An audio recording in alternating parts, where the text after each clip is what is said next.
Every gadget here has a button. And on that button is written off and on. The moment the technicians here right now turns off this air condition that is working, the effect of it will disappear.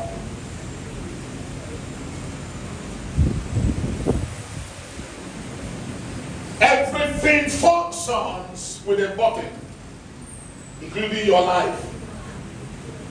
There is an on button to your destiny, and there is an off button to your destiny. However you allow it, you have no one to blame but yourself. A man that refuses to wake up when other men are waking up and chooses to be on bed, sleeping all day, must not expect to have the same result with them that went out. God is not unjust. The Most High God never hated anyone. He loves all and is ready to do for everyone whatever they showed the determination that they would want him to show. Ephesians chapter 3, verse number 20. Now unto him that is able to do exceeding abundantly, they are together, exceeding abundantly, now unto him, that is unto God, that is unto God, that is unto the Most High, that is unto the Most High, in his capacity as the Most High, in his capacity as the ruler of nations, in his capacity as the King of Kings and the Lord of Lords. He can do exceeding abundantly above all that any man can ask or think. That's where that statement stopped. Now the next is according to the power. Someone say according to the power. I can't hear this church at all. Can I hear you one more time? According to the power that worketh in us. That means the power that works in us determines the exceeding abundance, determines the replies, the dimension of manifestation of God we see in our lives. Very many times I've come across so many people complaining how they are not being blessed in the church, how the pastor has lost the fire, how the pastor is no longer in faith. And I look at the people complaining, and I try to question their prayer life, and I try to question their service, and I try to question their commitment to the kingdom, and it's called zero. And I said to them, listen to me, it doesn't matter how powerful the pastor pastoring you, it matters most you who is pastoring. With all the power that Jesus had, there are people who couldn't help their matter. With all the power Elisha had as a prophet, there are still those, when he said by this time tomorrow, they said even if God will open the windows of heaven, this is not going to happen. He said, well, because you never believed it. With your eyes you will see it, but your mouth can never test it. Somebody say, according to the power that worketh in me. Say it one more time. According to the power that worketh in me. It is not about the power that works in God. It's about you turning that power on enjoy it. In Luke chapter 7, let's look from verse 36. I want to bring a character this morning to this church. In Luke chapter 7, from verse number 36, media. Jesus was in the house of Simon. Simon brought him into his house. And then Luke chapter 7 from verse number 36. Are you there? We'll take a little reading. Luke 7, 36. And one of the Pharisees desired him that he would eat with him, and he went into the Pharisee's house and sat down to meat. 37. And behold, in the city which was a sinner, a woman in the city which was a sinner, when she knew, please follow this, when she knew that Jesus sat at meat in the Pharisee's house, brought an alabaster box of ointment. 38.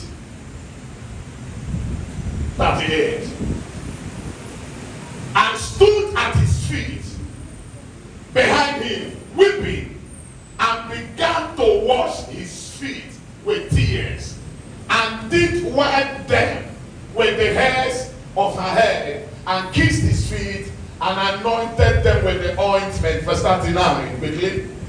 Now when the Pharisee which had beaten him saw it, he spake within himself, saying, this man, if he were a prophet, would have known who and what manner of woman this is that toucheth him.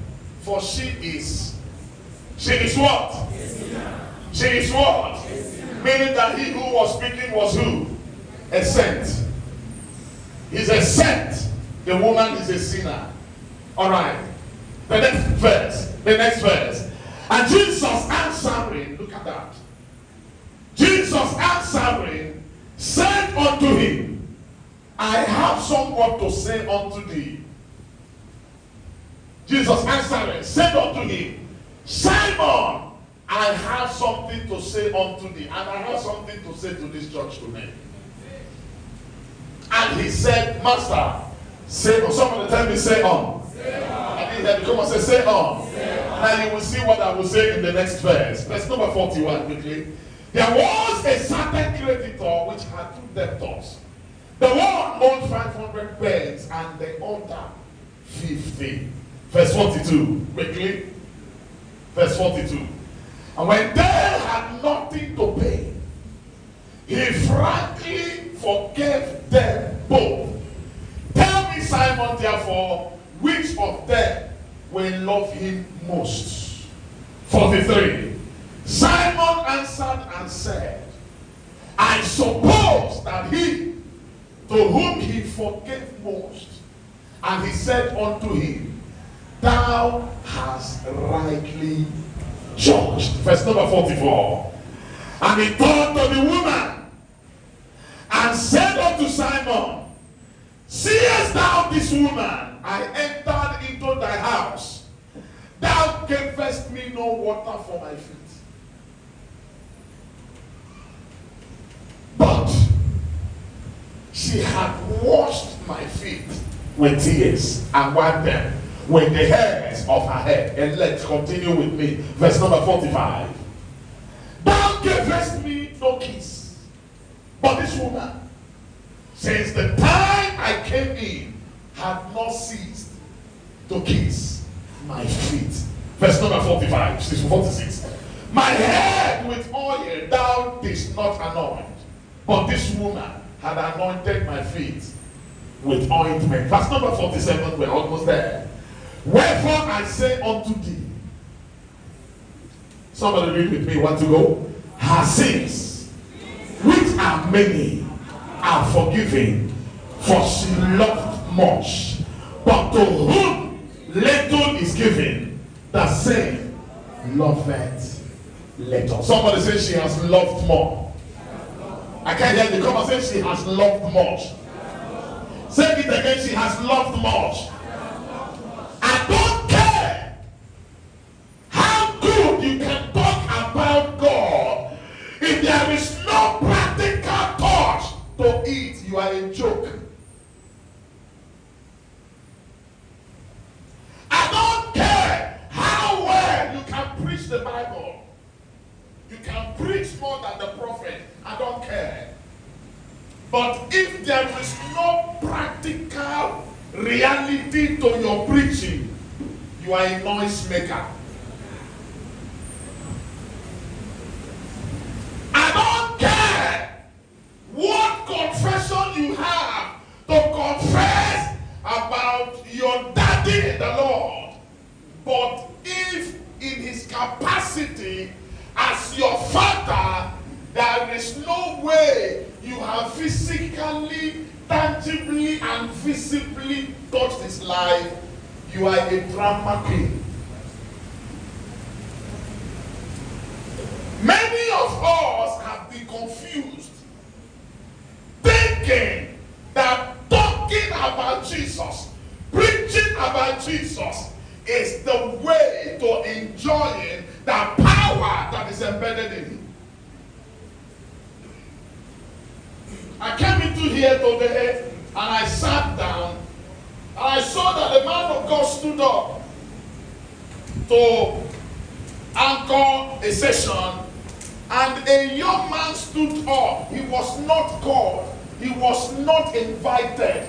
Nobody asked him to do that. It's not part of the program. It's not part of what we are here for. Even if there was going to be such, it wasn't at that time he did it. On his own, he walked to the altar, opened his purse. It might not be any much money. It might be 100 naira that came out of him on the feet of the servant of God. You take it for a joke, but God takes it very serious.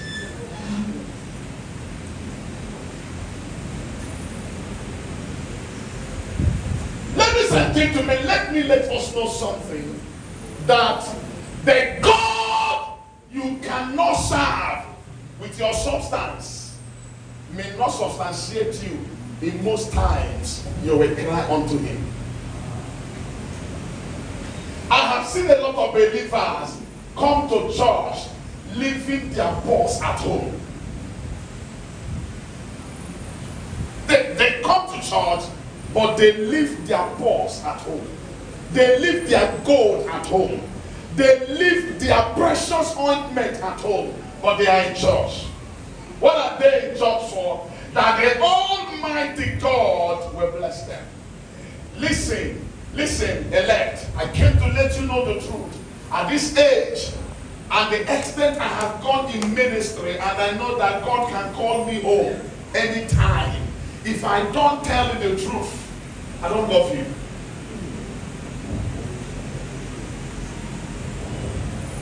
Simon was a saint.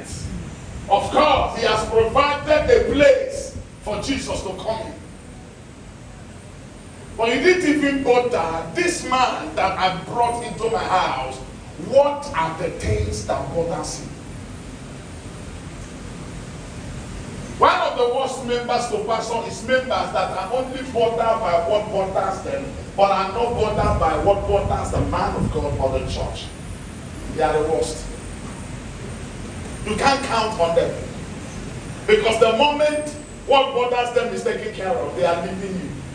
But of course, they came there not because they love you. John chapter 6, Jesus said, I know why you are following me. First, they followed him in verse 2. In John 6 verse 2, they followed him for the miracles. They followed him for the miracles and the healings. But their heart was not on him. And Jesus knew that. And suddenly again, in that same John 6, he brought bread. Everybody ate. And Jesus said, I know why you are following me. Not only because of the miracles, but because of the bread. And suddenly he changed the topic. He said, I'm not giving you bread again. Now I am offering myself to you. You must eat me and you must drink me. They said, what? But that was not what he preached yesterday. He said the message had changed. Now it is no longer about bread and fish. It's about me. You will eat my flesh. You will drink my blood. And if you dare say no, you will not have any life in you. Before he was done with that sermon, the church went empty. Meaning that they have never followed him because they love him. Because if you follow a man for love, you are ready to die for him. If you follow a man for love, you are ready to do anything. The 3 men that followed David for love excused him when he couldn't fetch water for himself, and they, at the risk of their own life, went broke through the garrison of the Philistines and got water for David. David even didn't drink it. He said, wow, this is the blood of this man. He poured it as a sacrifice back to God. According to the power that worketh in you.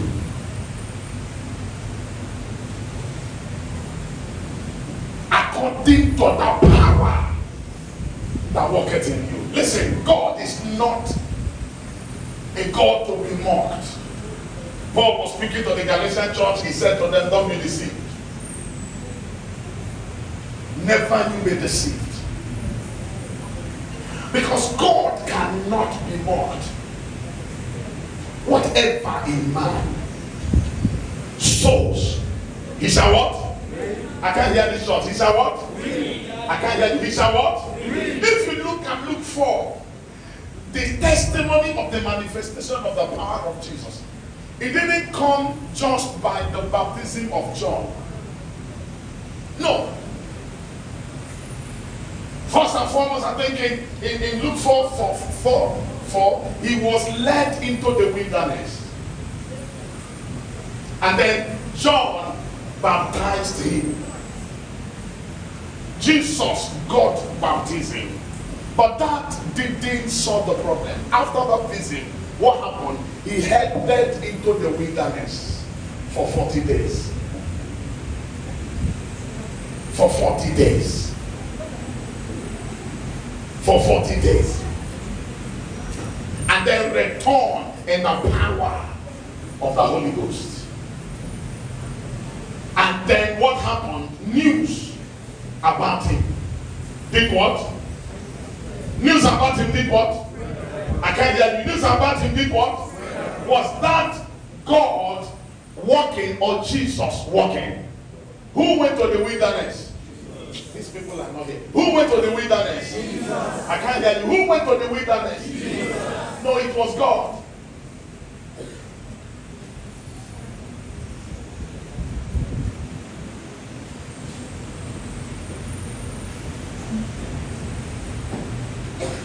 Jesus went to the wilderness. He was the one that fasted for 40 days and 40 nights. And that was the opening of his power body. And the next was his news that went out. Imagine Jesus looking at Simon and saying, this woman is not a good woman, but a good woman has figured out. And listen to me. Listen, in my many years of pastoring, I have seen God bless many that were considered not qualified and leaving those who were called qualified. Mind how you judge whoever is sitting close to you. Because the way men reason is not the way God reasons.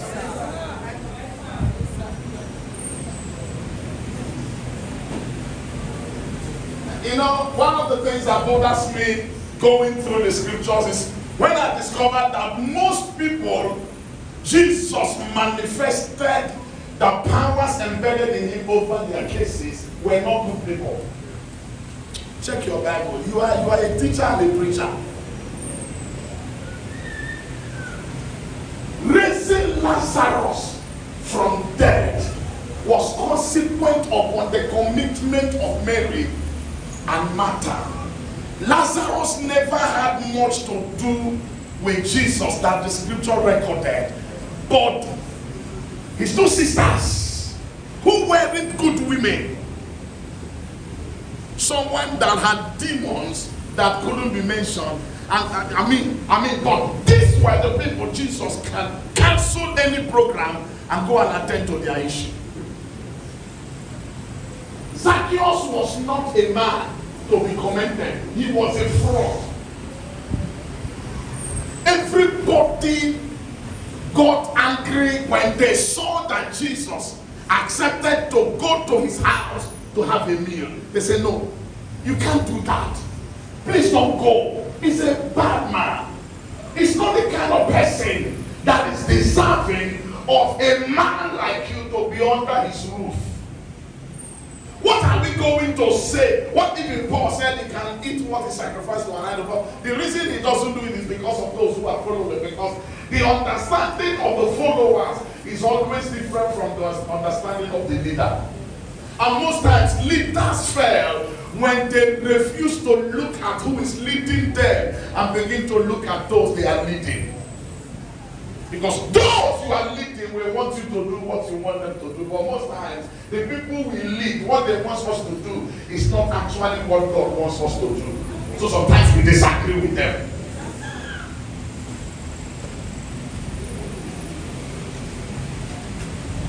But this man, who everybody didn't like, called Zacchaeus, had the heart.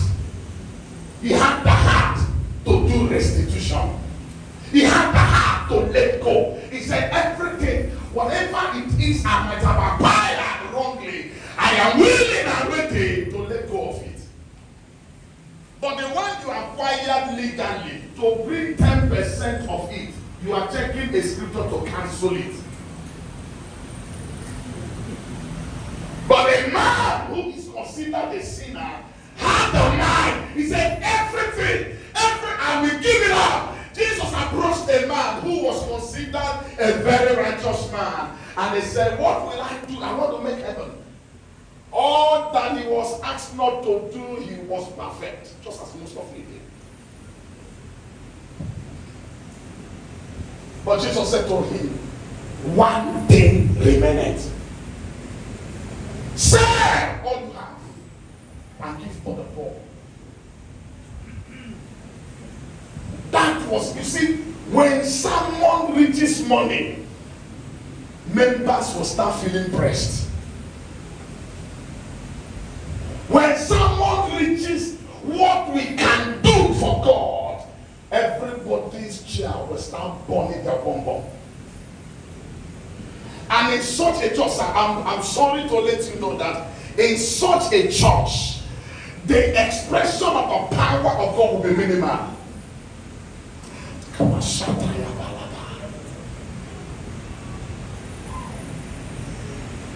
Places I have discovered where El Leon throws his weight over people's matter are places where sacrifice has become a nature.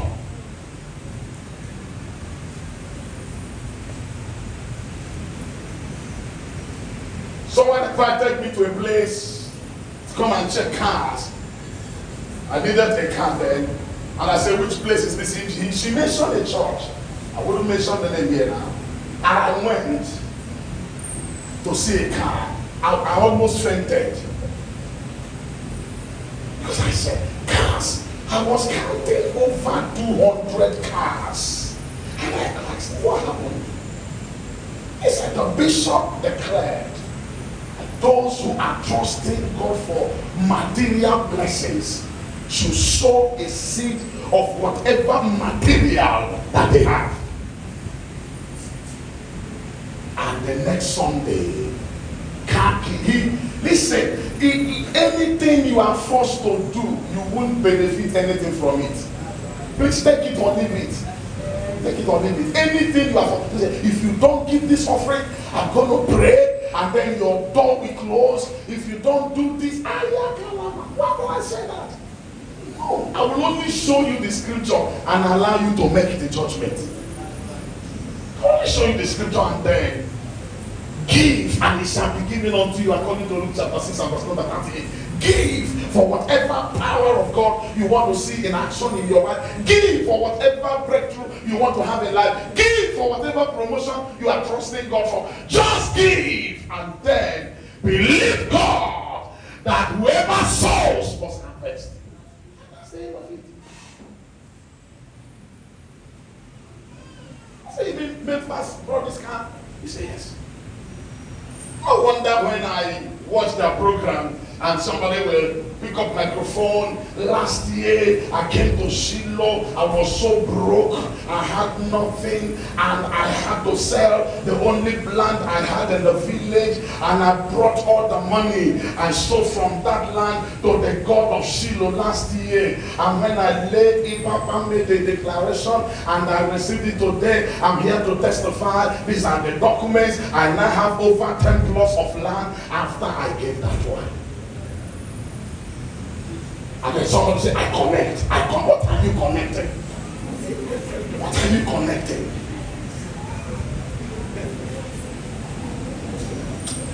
Blessing does not come by connecting. Blessing comes by acting. I connect. Somebody will stand here today and share a testimony how she went into wilderness and prayed for 20 days and came back, and the witch in her family died immediately. And you say, I connect. What are you connected? You go back home in the morning, you settle a back. In the afternoon, you settle more. In the evening, you settle akamo without sugar. And then you say, I connect.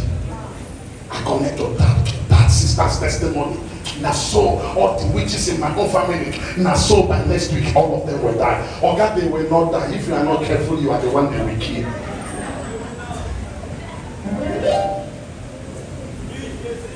It also makes sense. Simon, you have not anointed my head with oil, but this woman has anointed my head with oil. Simon, you didn't kiss me, but she has kissed me, yet you call her a sinner. And Jesus turned to her and said, I don't care what sins you have committed, but you have touched heaven. Your sins are forgiven. Where is the power of God? The power of God is in you. It's not anywhere. Why? What did I say the power is? These people have just left. What did I say? Come and say the power of God is in me. The power to buy and the power to lose is in you. If God has given you the key, stop praying for open door. Go to the door and open it. It can't help you to open a door. He has given you the key to it. It can't. It is not according to God. It is according to you. Whatever God will manifest after this conference is no more according to God. Sir, man, is according to you. What have you heard all of this conference, and what will you use it to do? How will you follow it? How will you react to them? Because if you don't react, this will just be one of those programs. It will just be what? Elect. It will just be what? It will just be one of what? That you return home and say, this Most High God conference we had has opened my eyes. When Bishop spoke that it is not according to God, because according to God all things are possible. According to God there is nothing that he cannot do. According to God he is the possessor of heaven and earth. But according to you, how far? According to you, how far? No prayer. According to you, how far? I can't fast. According to you, how far? I don't have. According to you, how far? No service. According to you, how far? I will always be coming late. And as it is according to you, it will always be what will be accorded to you. So it is possible that in this service, in all these programs, it might be only 3 people that their life will change. God forbid that thing. But blame no one. Blame yourself because you refuse to do what is expected of you. Let me let you know that no matter how God loves you, even as a church, He cannot drive away the devil. You have not shown the character of not welcoming. In Acts 12, you think that God had no power to kill Herod? He had. In Acts 12, he had the power to kill Herod. But like I always teach, whatever a man permits, God cannot forbid.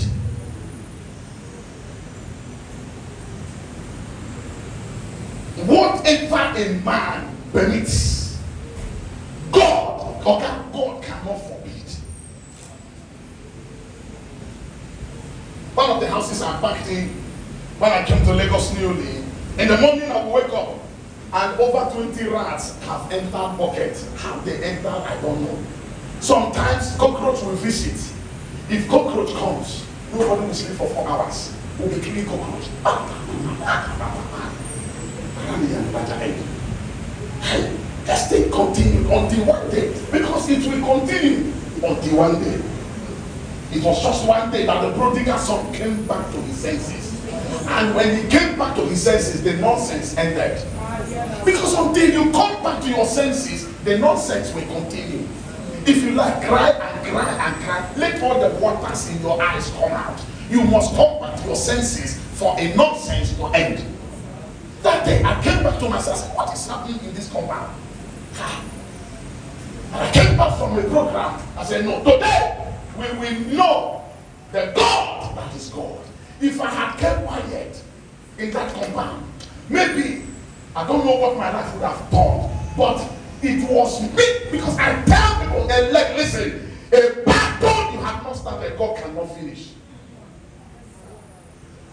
It is not on God to start the battle for you.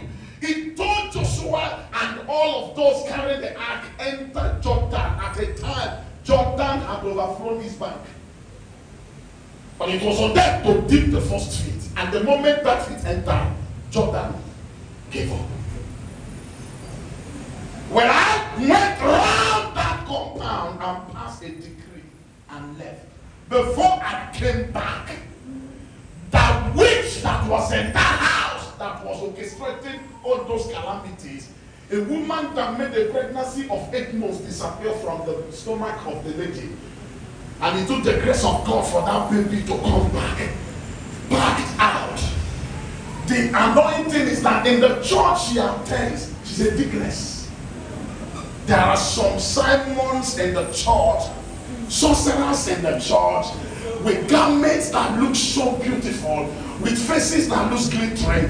It takes the anointing of Peter to pick them. It takes the anointing of Paul to search them out. Before I came back, the woman has backed out.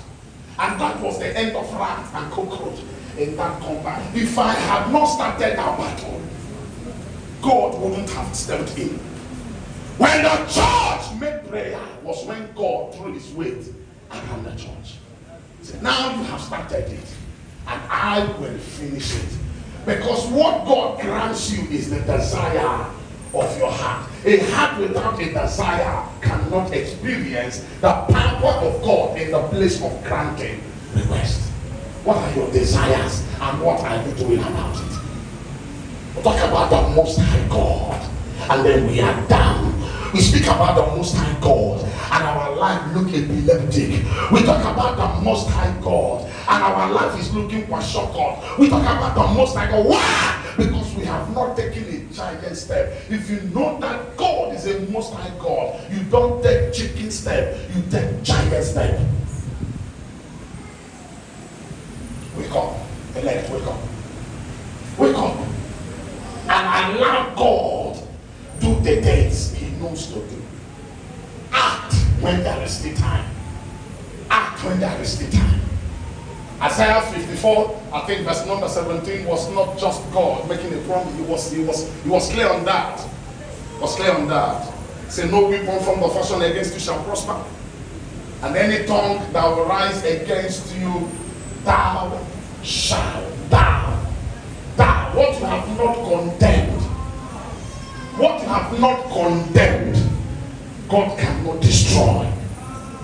If you look at Psalm 91, where the Most High God was also presented, the Bible says, he that dwells in the secret place of the Most High shall abide under the shadows of the Almighty. Now, verse 1 is a promise. It is verse 2 that enforces verse 1. It is verse 2 that enforces verse 1. Because in verse 2, the Bible says, and I will say of the Lord.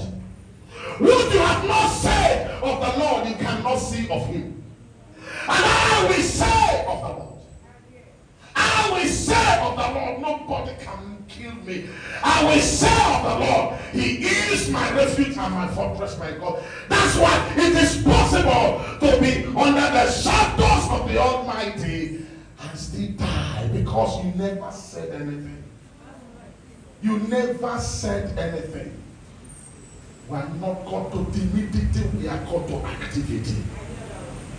And thou shalt tread upon the serpents, and I think Luke chapter 10 verse 19, you shall tread upon serpents and scorpions, and upon the powers of the enemy, and nothing.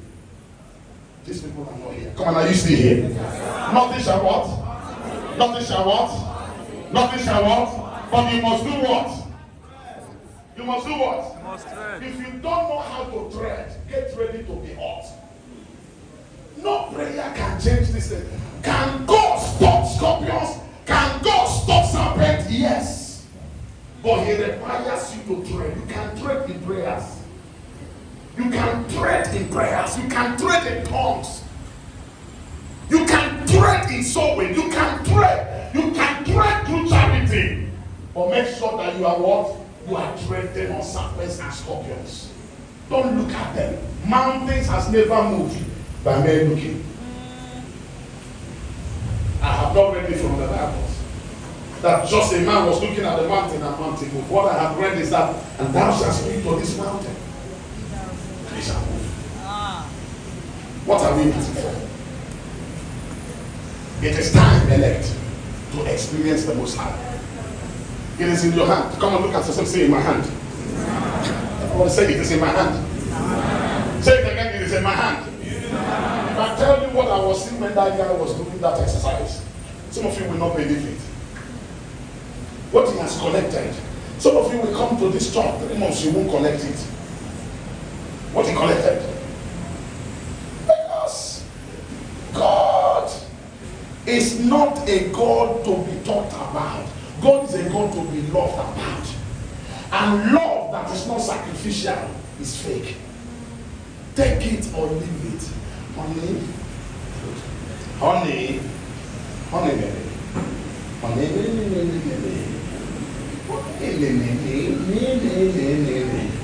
if you like add all the no gift during her birthday. No buying of, even if it's a earring. I said, but the love I have for you I produce. If I'm her, I will question that love. Because love is not a story to tell. Love is an action to demonstrate. Rise up on your feet. Thank you.